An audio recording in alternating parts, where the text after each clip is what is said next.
બોલીશું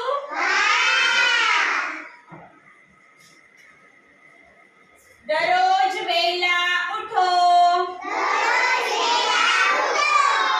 દરરોજ દાંત સાફ કરો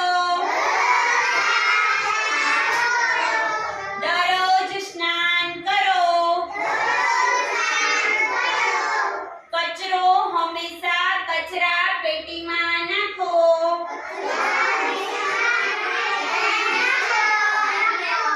જમતા પહેલા હાથ ધોવો દરરોજ સમયસર ભોજન કરો માતાની ઘરકામમાં મદદ કરો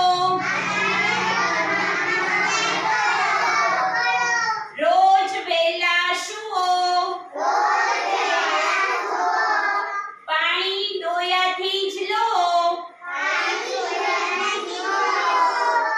ઘરની આસપાસ વૃક્ષ ઉગાડો બગીચામાં